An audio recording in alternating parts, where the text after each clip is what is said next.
मिटला तुम्हाला काम सांग मी ते काम करीन। आणि मग त्याचा मित्र म्हणला त्याले की तू बी एक घोडा विकत घे।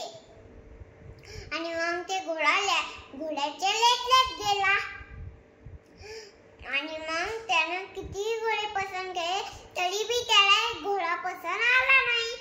आणि मग शेवटी त्याला जादूचा पिवळा घोडा पसंत आला। आणि मग ते जादूचा पिवळा घोडा त्याच्या घरी घेऊन गेला।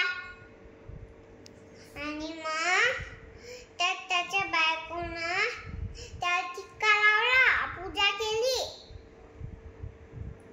आरती करून ते टिक्का लावतात ते घोडा बोलू लागला आणि म्हणला की तुम्ही माझे फणिया म्हणजेच मालक। आणि मग ते घोडा बोलणं झालं। आणि मग काय झालं, मग नंतर सगळं बोलणं झाल्यावर शेतकरी त्याला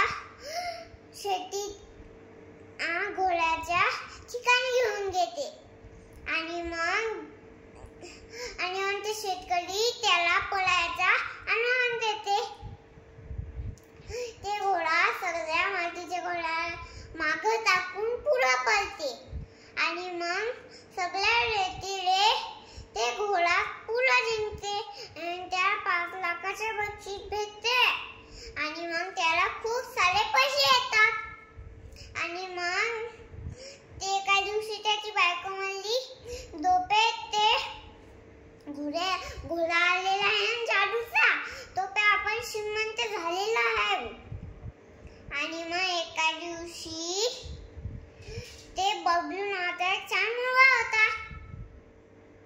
त्याने विचार केला की आपण या घोड्याला थांबवायला पाहिजे, नाही तर श्रीमंत होत चालले। आणि मग शेवटी त्याला एक युक्ती सुचली, आपण त्या घोड्याचा एक पाय तोडून टाकला तर असं एका दिवशी रात्री ते बोलू नावाचा मुलगा त्याच्या लपून झोपून घरी आला।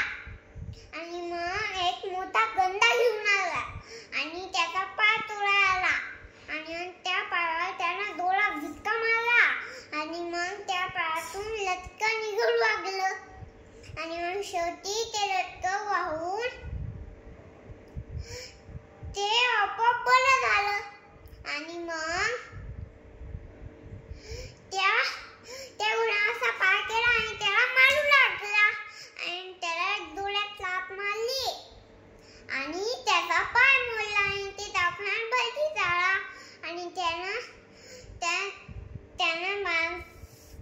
विचार केला की आपण कुठल्याही वस्तूला नुकसान करू नये, नाहीतर आपलंही नुकसान होऊ लागते।